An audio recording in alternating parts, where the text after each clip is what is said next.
హల్లెలూయా, హల్లెలూయా. దేవునికి మహిమ కలుగును గాక. దేవునికి ప్రియమైన బిడ్డల సమయంలో ప్రభైన యేసు క్రీస్తు వారు మనలను వారము నుండి వారం వరకు కాచి కాపాడి సజీవుల లెక్కలలో ఉంచి తన ఉచితమైన కృపచేత మరల దేవుని సన్నిధిలోనికి ఈనాటి ఉపవాస కూడిక ద్వారా ఆయనతో పాలు పంపులు పంచుకునే గొప్ప భాగ్యము మరి నాకును మీకును ఆయన దయచేసిన రీతి విధానాన్ని బట్టి ఆయన నామమును బట్టి స్తుతించి గణపరిచి ఆరాధించుకునే భాగ్యమును దయచేసిన రీతి విధానమును బట్టి దేవునికి మొట్టమొదటిగా నేను కృతజ్ఞతాస్తుతులను తెలియజేస్తున్నాను. హల్లెలూయా, హల్లెలూయా. దేవునికి మహిమ కలుగునుగాక. మరి అట్టి విధముగానే కూడి వచ్చిన మీ అందరికీ ప్రభువైన యేసుక్రీస్తు వారి యొక్క దివ్యమైన నామమును బట్టి శుభాభివందనములు తెలియజేస్తున్నాను. Praise the Lord, praise the Lord, praise the Lord. దేవునికి ప్రియమైన సమయంలో ఈనాటి ఉపవాస కూడిక యొక్క మరి అంశము పొదలో సింహము. పొదలో సింహము ఈనాటి వర్తమానం యొక్క అంశము. దేవునికి ప్రియమైన పొద అనగా సంఘానికి గుర్తు, పొద అనగా మానవ హృదయానికి గుర్తు. మరి ఈ పొద అనగా సంఘానికి గుర్తయినప్పుడు, పొద అనగా మానవ హృదయానికి గుర్తయినప్పుడు ఆ పొదలో ఎవరు ఉండాలంటే తండ్రి, కుమార, పరిశుద్ధాత్మ దేవులు నివాసం ఉండాలి. దేవునికి మహిమ కలుగునుగాక. మరి తండ్రి, కుమార, పరిశుద్ధాత్మ త్రియేకు దేవుడు ఆ పొదలో ఉండకపోతే ఆ పొదలోట ఎవరు ప్రవేశిస్తారు? సింహము ప్రవేశిస్తుంది. సింహము ప్రవేశించి పొదలో నుండి బయలుదేరుతుందట. అంటే సింహం అనగెవరు? అపవాది. అంటే ఈ మానవ హృదయములో దేవునికి స్థానము లేనప్పుడు, తండ్రి, కుమార, పరిశుద్ధాత్మ త్రియేకు దేవుడు ఈ మానవ హృదయములో లేనప్పుడు, ఈ సంఘములో లేనప్పుడు, అప్పుడు ఎవరు ప్రవేశిస్తారట? అపవాది ప్రవేశించి అపవాది సంఘములలో నుండి, మానవ హృదయాలలో నుండి బయలుదేరుతుందట. ఎందుకంటే ప్రతి మనిషిని, ప్రతి కుటుంబాన్ని నాశనము చేయడానికి. దేవునికి మహిమ కలుగునుగాక. దేవునికి ప్రియ సహోదరి సహోదరుడా, మరి ఇటువంటి సమయంలో మనం ఏం చేయాలి? మన ఈ పొదనే హృదయములో, ఈ పొదనే సంఘములో పరిశుద్ధాత్మ దేవుడు నివాసం ఉండాలి. తండ్రి, కుమార, పరిశుద్ధాత్మ దేవుడు నివాసం ఉండాలి. అయితే నేను ఒక చిన్న మాటను చూపించి ప్రాముఖ్యమైన అంశంలోనికి వెళ్తాను. అంటే పొద అంటే సంఘానికి గుర్తు, మానవ హృదయానికి గుర్తు అని చెప్పాను కదా. నిర్గమాకాండము 3వ అధ్యాయము 1 నుండి 4 వచనములు చదవండి.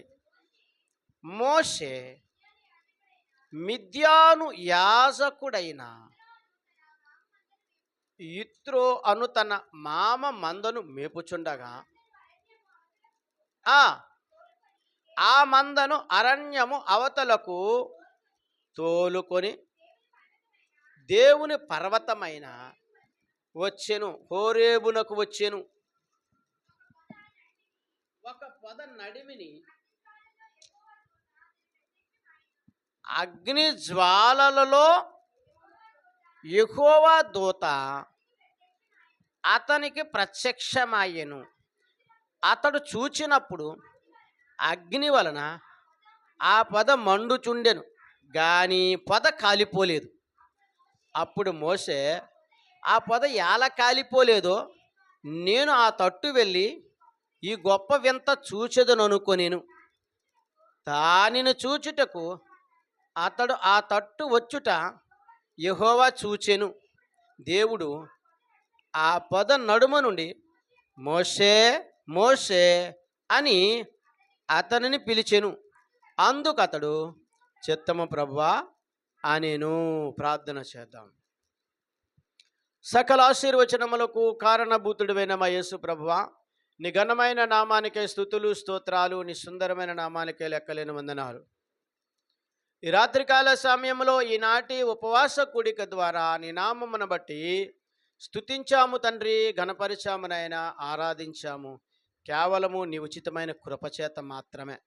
ఈ సమయంలో ప్రభువా, దీనదాసుడును కొద్ది నిమిషములు మీ దివ్యమైన దైవాకులను విత్తుటకును వెదజల్లుటకును సంసిద్ధమండిగా మీ సిలువ చెట్టు నన్ను మరుగుపరచండి. కూడి వచ్చి నీ ప్రియులందరినూ జ్ఞాపకం చేసుకునండి నాయన.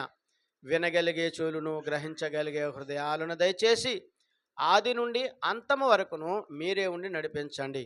యేసుక్రీస్తు పరిశుద్ధమైన నామములో అడిగి వేడుకొనుచున్నాను పరమ తండ్రి, ఆమెన్. దేవునికి ప్రియమైన వారా, మనము చదువుకున్న లేఖనముల ప్రకారముగా ఇక్కడ మోషే తన మామ అయిన యిత్రో మందలను కాయుచున్నాడు. మందలు అనగా పశువుల మంద లేక గొర్రెల మంద, ఏదో ఒక మందను కాస్తూ ఉన్నాడు ఆయన. దేవునికి ప్రియమైన వారా, ఇప్పుడు మోషే కాస్తూ ఉన్నప్పుడు అక్కడ ఒక పొద మండుతూ ఉందట. ఆ పొదలో అగ్ని వస్తుంది, అగ్ని మంటలు వస్తున్నాయి, కానీ ఆ పొద కాలిపోలేదు.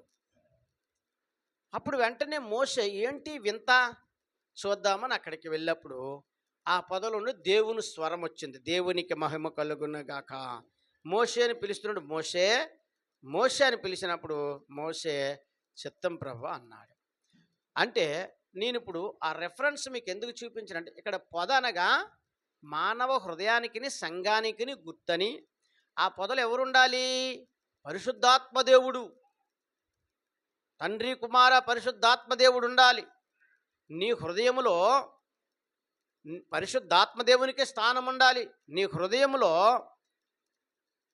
అలాగనే సంఘములో పరిశుద్ధాత్మదేవునికి స్థానం ఉండాలి. ఒకవేళ ఈ హృదయం అనే పొదలో, ఈ సంఘం అనే పొదలో పరిశుద్ధాత్మదేవుడు లేకపోతే అందులోకి ఎవరు ప్రవేశిస్తారట? సింహము ప్రవేశిస్తుంది. సింహం అనగా ఎవరు? అపవాది. మనము దైవ లేఖనాలలో చదువుకుంటున్నాము కదా, గర్జించే సింహం వల్ల అపవాది ఎవరిని మృంగుదనా అని తిరుగులాడుతుందట. అవును, మరి ఎప్పుడు ఈ గర్జించే సింహం మృంగుతుంది?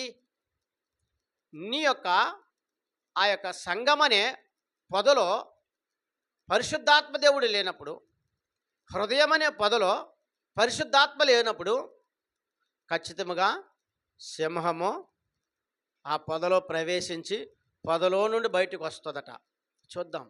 దేవునికి ప్రియమైన మేర, మరి ఇప్పుడు పొద అనేది దేవునికి సాదృశ్యం. దేవుడు ఉండే స్థలము అక్కడ. మరి పొదలో నుంచి ఇక్కడ దేవుడు మరి మోషేని పిలిచాడు అంటే దేవుడు అగ్ని, ఆ అగ్నిలో నుండే కదా, ఆ అగ్ని రూపంలోనే కదా దేవుడు మరి మోషేని దర్శించాడు.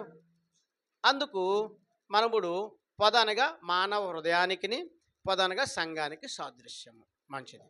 అయితే ఇప్పుడు దేవుడు లేని ఈ పొదలో నుండి సింహం బయలుదేరుతున్నప్పుడు అదేం చేస్తుందో చూద్దాం. ఇర్మియా గ్రంథము 4వ అధ్యాయము 7-8 వచనములు చదవండి. ఇర్మియా గ్రంథము 4వ అధ్యాయము 7-8 వచనములు చదవండి.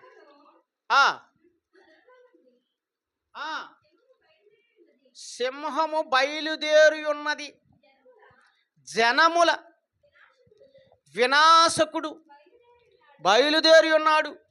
నీ దేశమును నాశనము చేయుటకు అతడు ప్రయాణమై తన నివాసమును విడిచి ఉన్నాడు. నీ పట్టణములు పాడే నిర్జనముగా నుండును.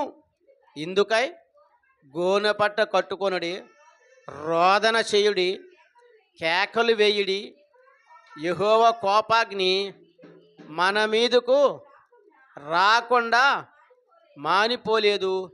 ఇదే యెహోవా వాక్కు. చూడండి, ఇప్పుడు మనం చదువుకున్న లేఖనాల ప్రకారముగా పొద అనే మానవ హృదయములో, పొద అనే సంఘములో పరిశుద్ధాత్మ దేవుడు లేకపోతే ఎవరు ప్రవేశిస్తారట?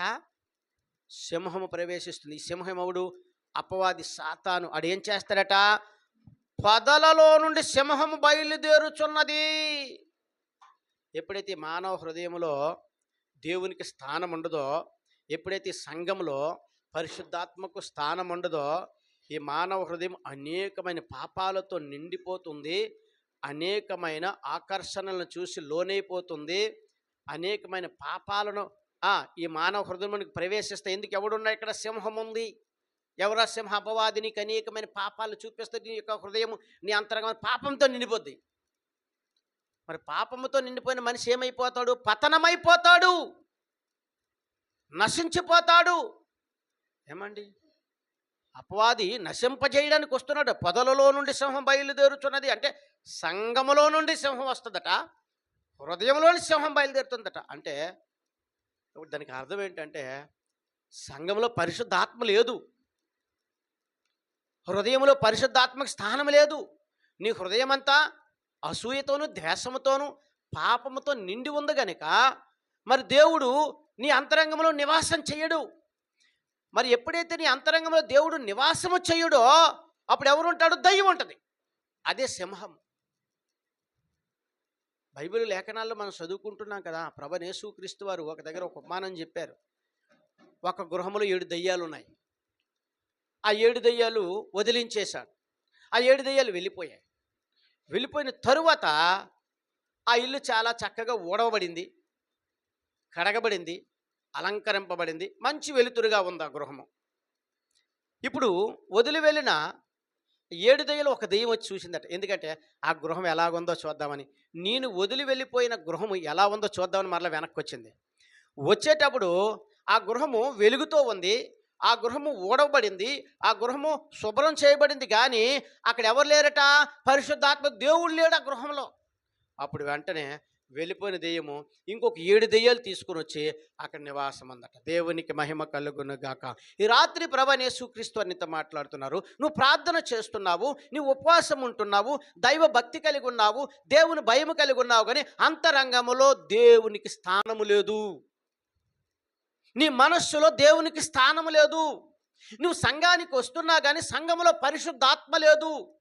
సంఘము ఏం చేయాలంటే గోనె పట్ట కట్టుకోవాలి. గోనె పట్ట అనేది ఉపవాసానికి సాదృశ్యము. నీ కుటుంబం కొరకు నువ్వు ప్రార్థన చేయి ఉపవాసమని కలిగి, నీ సంఘము కొరకు నువ్వు ప్రార్థన చేయి ఉపవాసమని కలిగి. ఈరోజు అటువంటి ప్రార్థనలు లేవు, సంఘాలలో అటువంటి ప్రార్థనలు లేవు, గృహాలలో అటువంటి ప్రార్థనలు, వ్యక్తిగత ప్రార్థనలు లేవు, ఉపవాస ప్రార్థనలు లేవు. సంఘానికి వస్తున్నాము వెళుతున్నాము కానీ ఉపవాస ప్రార్థనే లేదు. మరి అటువంటి అప్పుడు ఏమవుతుందంటే ఆ సంఘాలలోనికి సింహము ప్రవేశిస్తుంది అనగా అపవాది వచ్చేస్తుంది నీ అంతరంగంలో. ఇప్పుడు నువ్వు అంతరంగంలో ఎవరున్నారు? ఇప్పుడు దేవుడు లేడు. ఎందుకంటే నీ అంతరంగం అంతా ఎలాగుంది? కల్మషముతో ఉంది, దోషాలతో ఉంది కనుక ఇప్పుడు అపవాదిగాడు ఉంటాడు అక్కడ. ఇప్పుడు అపవాది ఎప్పుడైతే నీలో ప్రవేశించిందో, అపవాది నీ అంతరంగంలోకి ఎప్పుడైతే ప్రవేశించిందో, సంఘంలోనికి ఆ సింహం అని అపవాది ఎప్పుడైతే ప్రవేశిస్తుందో అప్పుడు ఏం రిజల్ట్ వస్తుంది? చూడండి, అక్కడ ఇర్మియా గ్రంథము 4:7 మరలా చదువుతున్నాం. పొదలలో నుండి సింహం బయలుదేరుతున్నది. ఇక్కడ పొద అనగా దేనికి సాదృశ్యమో? మానవ హృదయానికి సాదృశ్యమో. పొద అనగా సంఘానికి సాదృశ్యమో. సంఘములో పరిశుద్ధాత్మ లేకపోతే, నీ అంతరంగంలో దేవునికి ఆ స్థానం లేకపోతే, నీలో ఉన్న ఆ యొక్క అపవాది నీలో దూరి అప్పుడు బయలుదేరుతుంది. ఎందుకంటే నిన్ను నాశనం చేయడానికే. పరిశుద్ధాత్మ దేవునికి స్థానం ఇవ్వట్లేదు కనుక, దేవునికి స్థానం ఇవ్వలేదు కనుక నిన్ను నాశనం చేయడానికి అక్కడ చదువుతున్న బయలుదేరుతున్నాడు. నీ దేశంలో నాశనం చేయుటకును అతడు ప్రయాణమయ్యేస్తున్నాడు. దేశం అనగా నీ కుటుంబాన్ని నాశనం చేయడానికి ఆ అపవాది కూడా బయలుదేరుతున్నాడు. ఎందుకంటే దేవునికి స్థానం లేదు నీ అంతరంగంలో. నీ అంతరంగంలో దేవుడు నివాసము చేయడం లేదు. అవును ప్రియ సహోదరి సహోదరుడా, ఈరోజు నీ అంతరంగం ఎలా ఉంది? నీ హృదయం అనే పొద ఎలా ఉంది? నీ సంఘం అనే పొద ఎలా ఉంది? పరిశుద్ధాత్మతో నింపబడిందా? నీ హృదయం అనే పద పరిశుద్ధాత్మతో నింపబడిందా? అయితే ఈ రాత్రి ప్రభువైన యేసుక్రీస్తు వారు మీతో మాట్లాడుతున్నాడు. నీ అంతరంగంలో సింహం బయటికి వెళ్ళాలంటే, నీ పొదనే హృదయంలోంటి సింహం బయటికి వెళ్ళాలంటే, నీ పొదనే మరి ఆ యొక్క సంఘంలో నుంచి అపవాది బయటికి వెళ్ళాలని నువ్వేం చేయాలి? గోనె పట్ట కట్టుకో. హల్లెలూయా! అనగా ఉపవాసమని కలిగి ప్రార్థన చేయండి. ఉపవాసమని కలిగి ప్రార్థించాలి. సంఘములలో అపవాది వెళ్ళిపోవాలంటే, సంఘములో పరిశుద్ధాత్మ ఉండాలంటే, మానవ హృదయములో పరిశుద్ధాత్మ నివాసము చేయాలంటే, నీ హృదయములో పాపముతో ఉన్న ఆ యొక్క నిన్ను పతనము చేయడానికి వచ్చిన ఆ సింహమని అపవాది బయటికి వెళ్ళాలంటే నీ ఉపవాసం కలిగి ప్రార్థన చేయాలి. ఈరోజు చాలామంది ఉపవాసం కలిగి ప్రార్థన చేయలేకపోతున్నారు. వారికున్న బిజీ షెడ్యూల్స్, వారికున్న సంపాదన, వారి బద్ధకము, వారి సోమరితనము, ఏమి తిందమా, ఏమి త్రాగుదమా, ఏమి ధరించుకుందామని యాతన పడుతున్నారే కానీ అంతరంగములో సింహము నివాసం చేస్తుందని, వారి యొక్క గృహాలలో సింహం ఉందని, అనగా వారి అంతరంగములో అపవాది ఉంది, దయ్యం ఉంది, వారి గృహాలలో దయ్యమే ఉంది. దేవుని లేని స్థలములో ఎవరు ఉంటారో దయ్యం ఉంటుంది. మంచి లేకపోతే ఏముంటుంది అక్కడ? చెడు ఉంటుంది. వెలుగు లేకపోతే ఏముంటుంది అక్కడ? చీకటి ఉంటుంది. మరి దేవుడు లేకపోతే ఎవరు ఉంటాడు అక్కడ? దయ్యం ఉంటుంది. పరిశుద్ధాత్మలు అయితే ఏముంటుంది? దురాత్మ ఉంటుంది. పక్కనే ఉంటాడు వాడు. ప్రియ సహోదరి సహోదరుడు, మరలా దేశమును పాడు చేయుటకును నాశనము చేయుటకు అతడు ప్రయాణమై తన నివాసం నడుచున్నాడు. నీ పట్టణములు పాడి నిర్జనముగా ఉండును. ఇందుకై నువ్వేం చేయాలట? గోనె పట్ట కట్టుకొనుడి, రోదన చేయడి, కేకలు వేయండి. హల్లెలూయా! ఉపవాసం అని కేకలేండి. ప్రభువా, నా అంతరంగంలోనికి రా, నా గృహములోనికి రా, నా సంఘములోనికి రా, అద్భుత కార్యాలు చెయ్యు అని ఆయన. నా హృదయం అని ఈ పొదలోనికి దయ్యము ప్రవేశించకూడదు. నా హృదయం, నా సంఘమనే ఈ పొదలోనికి దయ్యము ప్రవేశించకూడదు. పరిశుద్ధాత్మ నువ్వు నివాసం చేయాలి. నా అంతరంగంలో నువ్వు ఉండాలి. నా అంతరంగం అంతా పరిశుద్ధాత్మతో ఉండాలి. నా అంతరంగం అంతా నా నిలువెల్ల నువ్వే ఉండాలని నువ్వు ఉపవాసం కలిగి ప్రార్థన చేసి పరిశుద్ధాత్మను పొందుకోగలిగితే దేవుడు నీతో నివాసం అంటాడు. దేవునికి స్తోత్రం కలుగును గాక. హల్లెలూయా! మరి ఈరోజు అటువంటి ఉపవాసం ఏదండి? ఎవరు కూడా ఉపవాసం చేయట్లేదండి. భోజనం మానడానికి భయపడిపోతున్నారండి ఈరోజు. మీకు అంత నీరసంగా ఉందనుకోండి, ఒక 7 hours ఉండలేరా తినలేకుండా? మీరు 7 గంటలు ఉపవాసం చేయొచ్చు తెలుసా? ఏమండి, వెళ్ళి ఈరోజు శుక్రవారం కదా, 6 నుండి లెక్క పెట్టుకోండి 7 గంటలు. మీరు పనులు పాటలు చేసేసి గిన్నె మొంత తోముకొని అక్కడ ఇక్కడ అల్లు గసరి ఇల్లు గసరిసరికి 7 గంటలు అయిపోతాయి. ఏమండి, మీరు లెక్కేసుకోండి మీ సమయాన్ని. అదే ప్రత్యేకంగా దేవుని అసలు 7 గంటలు, అమ్మో 7 గంటలే, నా కాలు తిరిగేస్తాయేమో, నా కాలు పీకేస్తాయేమో. పరిశుద్ధాత్మ నీలో ఉన్నప్పుడు నీకెందుకు కళ్ళు తిరుగుతాయి, కాలు పీకుతాయి? నీ మనసంతా భోజనం వైపు ఉంటుంది కనుక. ప్రభా, నేను తీర్మానించుకుంటున్నాను, ఈ పూట నేను ఉపవాసం అంటాను. నీ సన్నిధిలో నేను ప్రార్థన చేస్తాను. కన్నీరు విడిచి ప్రార్థన. ఎవరి కొరకు ప్రార్థన చేయాలి? నీ కొరకు, నీ కుటుంబం కొరకు ఉపవాసం కలిగి ప్రార్థించు ప్రియ సహోదరి సహోదరుడా. లేకపోతే అపవాది దూరుతుంది, నిన్ను నాశనం చేసేస్తుంది. అప్పుడు నువ్వు ఏమైపోతావుట? దేవుని ఉగ్రతకు లోనైపోతావు రాయబడి ఉంది అక్కడ. మరి మనలో పాపం ఉన్నప్పుడు, మన యొక్క హృదయం పాపంతో నిండి ఉన్నప్పుడు, మన సంఘము పాపంతో నిండి ఉన్నప్పుడు, మరి అక్కడ అపవాది ఉంటే మరి దేవుని కోపం వస్తుంది కదా. ఆ కింద రాయబడి ఉంది చూడండి, నీ పట్టణంలో పాడే నిర్జనముగా నుండును. ఇందుకై గోనె పట్ట కట్టుకొనుడి, రోదన చెయ్యడి, కేకలు వేయడి. యెహోవా కోపాగ్ని మన మీదకు రాకుండా మానిపోలేదు. ఇదే యెహోవా వాక్కు. మనలో దయ్యం నివాసం చేసినప్పుడు దయ్యం పనులు చేసావు అనుకోండి, ఏమండి, దయ్యం పనులు చేస్తూ ఉంటారు కొంతమంది. ప్రార్థనలు చేస్తారు కానీ వాళ్ళ పనులన్నీ దయ్యం పనులే. అసూయ, ద్వేషాలు, కల్మషాలు, దోషాలు, ఇవన్నీ ఏం పనులు? దయ్యపు పనులు. మరి దయ్యపు పనులు మనలో ఉంటే యెహోవా కోపాగ్ని మానక ఉండదా అని రాయబడి ఉంది అక్కడ. రాకమానదో. మరి దేవుని ఉగ్రతకు గురైపోతాం మనము. మనలో దయ్యం నివాసం చేసినప్పుడు, మనలో అపవిత్రాత్మ నివాసం చేసినప్పుడు దేవుని ఉగ్రతకు గురైపోతాం కదా. అవును, బైబిల్ గ్రంథం మనం చూస్తున్నాం కదా. మరి వారు దేవుని కోపాగ్నికే గురైపోయేవారట. ఎవరు? నెనేవే ప్రజలు, నెనేవే పట్టణవాసులు దేవుని ఉగ్రతకు లోనైపోయారు. ఎందుకంటే అక్కడ ఎవరున్నారు? దయ్యం ఉంది. వారు అనేకమైన పాపాలతో ఉన్నారు. వెంటనే ఆ ప్రవక్త మాట విన్నారు. అయ్యా, మీ మీద దేవుని కోపం ఉంది, మీరు ఉపవాస ప్రార్థన చేయండి, మీరు గోనె పట్ట కట్టుకోనండి అనగానే ప్రజలందరూ మారు మనసుని కలిగి వారిని వారు తగ్గించుకొని ఉపవాస ప్రార్థన చేశారు కనుక, దేశం అంతా చేశారు కనుక చివరికి ఆ దేశం రాజు కూడా దిగొచ్చేశాడు తన సింహాసనం విడి. దేవుని ఉగ్రత వాళ్ళ మీద చెల్లింది. దేవునికి మహిమ కలుగునుగాక. ఈ రాత్రి ప్రభు యేసుక్రీస్తు నీతో మాట్లాడుతున్నారు. అటువంటి ప్రార్థన చేయి, లేకపోతే దేవుని ఉగ్రత నీ మీదకి రాబోతుంది. నువ్వు అటువంటి ప్రార్థన చేస్తే గొప్ప లాభాలు ఉన్నాయండి. ఉపవాస ప్రార్థన చేసి ఎంత లాభం ఉంటుందో తెలుసా? దేవునికి ప్రియమైన బిళ్ళరా, ఒకరోజు యాకోబు కుమారుడెవరు? యోసేపు. యోసేపు చాలా ప్రియమైన కుమారుడు యాకోబుకు, చాలా ప్రేమించేవాడు. అటువంటి కుమారుడు చనిపోయిన దుర్వార్త విన్నాడు. అవును, ఈ లోకంలో చాలామంది దుర్వార్తలు తెస్తారు నీ దగ్గరికి. మీ పిల్లలు అలా ఉన్నారట, మీ పిల్లలు ఎలా పాడైపోయారట, మీ పిల్లలు ఎలా చెడిపోయారట, మీ పిల్లలు ఎలా పాడైపోతున్నారట, మీ పిల్లలకేమో చెడ్డ అలవాట్లు ఉన్నాయట. అవును, అప్పుడు తల్లిగా తండ్రిగా నీవేమైపోతావు? అయ్యో, నా పిల్లలు ఎంత చెడ్డగా పాడైపోయారు. ఉన్నారు దయ్యాలో, క్రూర మృగాలు ఉన్నాయి,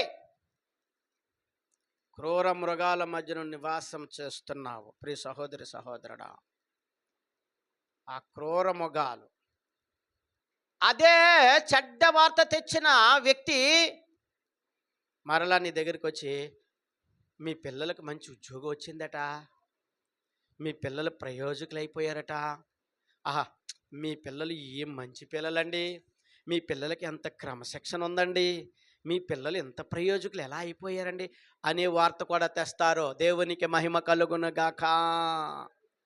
ఎప్పుడో నువ్వు గోనె పట్ట కట్టుకొని నీ కొరకు, నీ కుటుంబం కొరకు, నీ బిడ్డల కొరకు ప్రార్థించగలిగితే దేవునికి మహిమ కలుగునుగాక. ఏ నోరైతే దుర్వార్త తెచ్చిందో, ఏ నోరైతే చెడ్డ మాట్లాడిందో అదే నోటితో దేవుడు చెప్పిస్తాడో. దేవునికి మహిమ కలుగునుగాక. ఏ మనిషి అయితే నీ దగ్గరకు వచ్చే దుర్వార్త చెప్పిందో, ఏ మనిషి అయితే నీ దగ్గరకు వచ్చే చెడు మాటలు చెప్పిందో అదే మనిషి శుభవర్తమానం తెస్తాడో. దేవునికి మహిమ కలుగునుగాక. హల్లెలూయా. యాకోబు కుమారుడు యోసేపు. యోసేపును అన్నదమ్ములు ఏం చేశారో తెలుసా? కొట్టేసి గోతిలో పడేశారు. పడేస్తే అన్నదమ్ములందరూ ఇంటికి వెళ్ళారు. తండ్రి అయిన యాకోబు తన కుమారుడు కొంచెం చూస్తున్నాడు. నాయనా యోసేపేడి, నాయన ఇంకేం యోసేపు ఉన్నాడు? తండ్రి యోసేపును మృగం, దుష్ట మృగం తినేసింది. అసలు మృగాలేలే, దుష్ట మృగం తినేసింది అన్నారు. అయ్యో నా కుమారుడా అని కృంగిపోలేదు, దుఃఖపడ్డాడు. ఏం చేశాడో తెలిసి యాకోబు గోనె పట్ట కట్టుకున్నాడు. దేవునికి మహిమ కలుగునుగాక. అయ్యో నా కుమారుడు చనిపోయి ఇంకేం తెలియ వదిలేశాడా? అయ్యో ఇంకా మృగం తినేస్తే నా కుమారుడు ఇంకా బ్రతికొస్తాడు. ఎందుకంటే చూసిన 11 మంది సాక్ష్యం చెప్తున్నారు కదా. 12 మంది కుమారులు యాకోబుకు, మరి 11వ వాడు యోసేపు. మరి 11 మంది వచ్చి ఇక్కడ 11వ వాడు లేడు, 11 మంది వచ్చారు. వచ్చి అంటారు, అయ్యా నీ కుమారుడిని, తండ్రి నీ కుమారుడిని ఆ దుష్ట మృగం తినేసింది. అవును, నీ దగ్గర కూడా చాలామంది వచ్చి అటువంటి విషయాలు చెప్తారు. మీ అబ్బాయి అలా పాడైపోయాడు, మీ అమ్మాయి అలా తిరుగుతుంది. కళ్ళబొలు కపుర్లాడిన వాళ్ళు ఉన్నారు, చెడ్డ సమాచారాలు తెచ్చిన వాళ్ళు ఉన్నారు. అటువంటి వాటిని నీ అంతరంగంలో చేర్చుకొనకుండా, అయ్యా ప్రభువా నా కుమారుడు ఇటువంటి దుస్థితిలో ఉన్నాడా, నా కుమార్తె ఇటువంటి ప్రయత్నంలో ఉందా, నాయన నీ చేతికి అప్పగిస్తున్నాను, నువ్వు గోను పట్ట కట్టుకుని ప్రార్థన చేయాలి. కానీ వారి మాటలు నువ్వు డిసైడ్ అయిపోకూడదు. అప్పుడు ఏమవుతుంది? మన ఇంట్లో కలహాలు వస్తాయి. ఏమండి, మన ఇంట్లో కష్టాలు చేరుతాయి. మన కలహాలను చూసి, మన కష్టాలను చూసి ఆ దుర్వర్తమానం తెచ్చేవాళ్ళు సంతోషిస్తారట. ఈ రాత్రి ప్రభువైన యేసుక్రీస్తు వారు నీతో మాట్లాడుతున్నారు. పరిశుద్ధాత్మ దేవునిగా అటువంటి దుర్వర్తమానం ఎవరైతే తెస్తారో వారితో నేను శుభవర్తమానం రప్పిస్తాను అంటాడు యేసయ్య. దేవునికి మహిమ కలుగును గాక. అవునండి. వెంటనే యాకోబు గోని పట్ట కట్టుకొని ప్రార్థన చేస్తూ అంగలారుస్తున్నాడట. ఇక్కడ తండ్రి ప్రార్థన చేస్తున్నాడు గనుక గోతిలో పడిన యాకోబు తీయబడ్డాడు. తండ్రి ప్రార్థన, తండ్రి ఉపవాసము. గోతిలో తీయబడిన మరి ఆ యొక్క యోసేపు పోతిఫర్ ఇంటికి వెళ్ళాడు. అక్కడ పోతిఫర్ భార్య చేసిన అభాండమును బట్టి మరి అక్కడ ఉన్న చెరసాలకు వెళ్ళాడు. చెరసాల నుండి విడుదలయ్యాడు. హల్లెలూయా, హల్లెలూయా. అవును, చెరసాల నుండి విడుదల ఏమైపోయాడు? ఐగుప్తు దేశానికి ప్రధానమంత్రి అయ్యాడు. దేవుని స్తోత్రం కలుగును గాక. మంచిది. ఇప్పుడు ప్రధానమంత్రి పోస్టులో ఉన్నాడు యోసేపు. ఓ గొప్ప మంచి కేడర్లోకి వెళ్ళిపోయాడు. తండ్రి చనిపోయాడని సరిపెట్టుకోలేదు. ఎందుకంటే 11 మంది తెచ్చిన వర్తమానం విన్నాడు కనుక. మరి 11 మంది చెబుతున్నారు దుష్టమృగం తినేసిందని. ఇంకా మరి అంతకన్నా ఆనవాళ్ళు ఏమున్నాయి? అందులో స్వంత కొడుకులే. కానీ తండ్రి నమ్మాడేమో కానీ ఏం చేశాడు? గోనె పట్ట కట్టుకున్నాడు. దేవునికి మహిమ కలుగును గాక. అవును, ఈరోజు నీ కుమారుడి కొరకు, నీ కుమార్తె కొరకు దుర్వర్తమానం వింటే వారి కొరకు ప్రార్థన చేయి ప్రియమైన తల్లి తండ్రిగా. దేవునికి మహిమ కలుగును గాక. ఎవరైతే ఆ దుర్వర్తమానాలు తెస్తారో మరలా శుభవర్తమానాలు తెస్తారో మరి నువ్వు ప్రార్థన చేస్తావా ఉపవాసం కలిగి? లేకపోతే వారితో ఉన్నట్టుగా నువ్వు సరిపెట్టేసుకుంటావా? యాకోబు అలా సరిపెట్టుకోలేదు. నా కొడుకు చచ్చిపోయాడు, తన కొడుకు చచ్చిపోయాడు వార్త విన్నప్పుడు యాకోబు సరిపెట్టుకోలేదో, ప్రార్థన చేశాడు, అంగలార్చాడు. ఇక్కడ యాకోబు ప్రార్థన చేస్తుంటే అక్కడ యోసేపు ఎదుగుతున్నాడు. హల్లెలూయా. నా మాటలు మీకు అర్థమవుతున్నాయా? ఇక్కడ యాకోబు, తండ్రి అని యాకోబు ప్రార్థన చేస్తూ ఉంటే కుమారుడిని యోసేపు అక్కడ ఎదుగుతున్నాడు. అంచెలంచెలుగా ఎదుగుతున్నాడు. కానీ తండ్రికి తెలియదు. ఒకరోజు రానే వచ్చింది. ఐగుప్తులో ఆహారం ఉంది, ఇశ్రాయేల్ దేశంలో ఆహారం లేదు, కరువు వచ్చింది. అన్నదమ్ములు వెళ్ళారు, చూశారు. యోసేపు కొన్ని పరీక్షలు పెట్టాడు. నేనే మీ తమ్ముడిని అని చెప్పాడు. ఆశ్చర్యమైపోయారు. ఏ అన్నదమ్ములైతే కొట్టి పడేశారో, ఏ అన్నదమ్ములైతే దుర్వర్తమానం తెచ్చారో అదే అన్నదమ్ములు వెళ్ళిప్పుడు తండ్రికి వెళ్ళి చెప్తున్నాడు, తండ్రి నీ కొడుకు చనిపోలేదు, ఐగుప్తుకు ప్రధానమంత్రి అయ్యాడు. దేవునికి మహిమ కలుగును గాక. మరి ఆ శుభవర్తమానం ఎలా వినగలిగాడు యాకోబు? అప్పుడే సరిపెట్టేసుకుంటే, ఫోటో గట్టేసి దండేసేస్తే యోసేపు ఐగుప్తుకు ప్రధానమంత్రి అవడా? అవును ప్రియ సహోదరి సహోదరుడా, ఎవరో దుర్వర్తమానము తెచ్చారని, ఎవరో చెడ్డ మాటలు పలుకుతున్నారని నీ బిడ్డలు నువ్వు తక్కువ అంచనయ్యొద్దో, నీ బిడ్డలతో నువ్వు పోట్లాడొద్దో. దేవుని సన్నిధిలో కన్నీరు పెట్టి ప్రార్థన చేయి. నీ కుమారుడి కొరకు, నీ కుమార్తె కొరకు దేవుడు ఉన్నతమైన స్థితిని ఇవ్వబోతున్నాడు. దేవునికి మహిమ కలుగును గాక. ఆదికాండము 37వ అధ్యాయం చదవండి. ఆదికాండము 37వ అధ్యాయము. ఆదికాండము 37వ అధ్యాయము 33 నుండి 37 చదవండి. ఆదికాండము 37వ అధ్యాయము. అతడు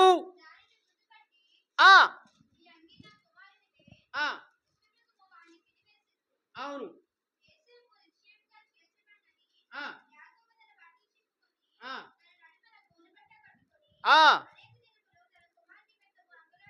హల్లెలూయా. చదువమ్మా.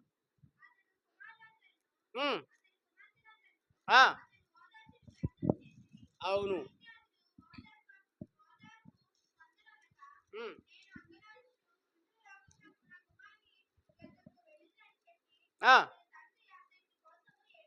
హల్లెలూయా.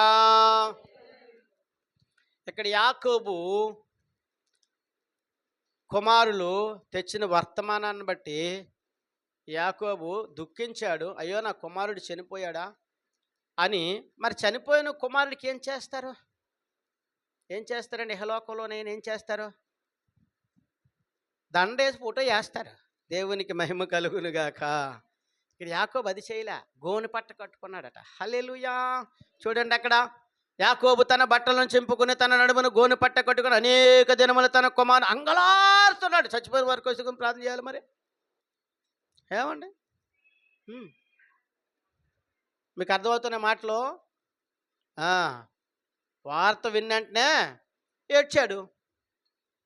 ఏడ్చిన తర్వాత ఏం చేస్తారు? జరగవలసిన కార్యక్రమాలు చూడండి అంటారు. యాకోబు అలా చేయలే.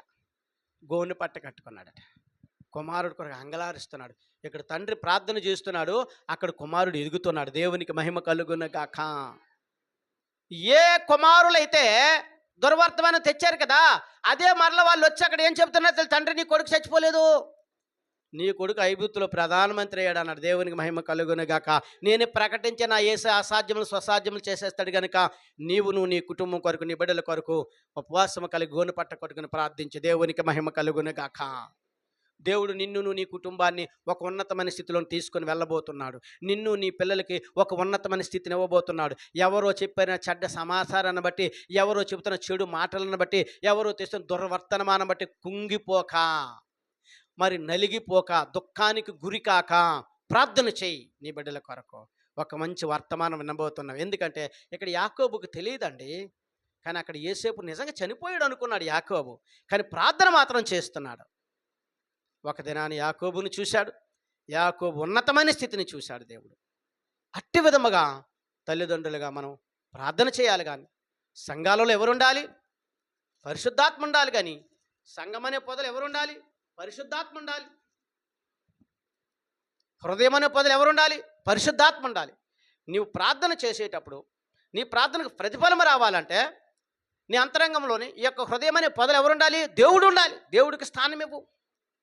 దేవుని వాక్యం ఉండాలి. నీ హృదయం అనే పలక మీద వాక్యాన్ని భద్రపరుచుకో, రాసుకో.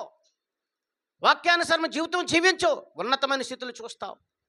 నీ బిడ్డలు నీ కన్నులతో చూసినప్పుడు నీ కన్నులు నువ్వే నమ్మలేవు. నా పిల్లలు ఎంత ప్రయోజకులైపోయారు. యాకోబు నమ్మలేకపోయాడు. గోతిలో పడేసిన కొడుకు, చనిపోయాడు అనుకున్న కొడుకు, లేడు అనుకున్న కొడుకు, ప్రభు కొడుకా నిన్ను ఇంకా ఆ దేవుని దగ్గర నేను కలుసుకోవాలి కొడుకా అని ఏడుస్తున్న కొడుకుని యాకోబుడు ఏం చూస్తున్నాడంటే ప్రధానమంత్రి, ప్రైమ్ మినిస్టర్. నమ్మలేకపోతున్నాడు యాకోబు. అవును, నీవు కూడా నమ్మలేవు నీ పిల్లల ఆశీర్వాదం చూసినప్పుడు. మరి నేనేం చేయాలి? ప్రార్థన చేయాలి. మన పిల్లల కొరకు ప్రత్యేకంగా ప్రార్థన చేద్దాం. మన పిల్లల కొరకు ప్రత్యేకంగా ఉపవాసం ప్రార్థన చేద్దాం. దేవునికి ప్రియ సహోదరి సహోదరుడా, ఈ రాత్రి ప్రభువైన యేసుక్రీస్తు వారు మీతో స్పష్టంగా మాట్లాడుతున్నారు. చెడ్డ సమాచారాలు విన్నప్పుడు మీరు కృంగిపోవద్దు. వాటి కొరకు ప్రార్థించండి. చాలామంది చెడ్డ సమాచారాలు వినడంటే కృంగిపోయి, నలిగిపోయి, మనోవ్యాధి పట్టేసి చనిపోవడానికి కూడా సిద్ధమైపోతుంటారు. ఎవడైతే చెడ్డ సమాచారం తెచ్చాడు నిన్ను చూసి భలే సంతోషిస్తూ ఉంటాడు. వాడి సమాచారము తరలో వాడి నోటితో శుభ సమాచారం వినాలంటే నువ్వేం చేయలేవు. రోషం కలిగి మోకరించి కన్నీరు రుచి ప్రార్థన చేయి. దేవునికి మహిమ కలుగునుగాక. దేవుడు అద్భుత కార్యం చేస్తాడు. దేవునికి స్తోత్రం కలుగునుగాక. అటువంటి ప్రార్థన చేద్దాం. మన బిడ్డల కొరకు, మన కుటుంబం కొరకు, మన సంఘం కొరకు ఉపవాసం కలిగి ప్రార్థన చేద్దాం. గోనె పట్ట కట్టుకొని ప్రార్థన చేద్దాం. దేవుని గొప్ప ఆశీర్వాదాలు మనము పొందుకుందాం. పరిశుద్ధాత్మ దేవుడు ఇచ్చిన మాటలు దీవించి ఆశీర్వదించునుగాక. ఆమెన్. ప్రార్థన. సకల ఆశీర్వచనములకు కారణభూతుడైన మా యేసు ప్రభువా, నీ ఘనమైన నామానికి స్తుతులు స్తోత్రాలు, నీ సుందరమైన నామానికి లెక్కలేని వందనాలు.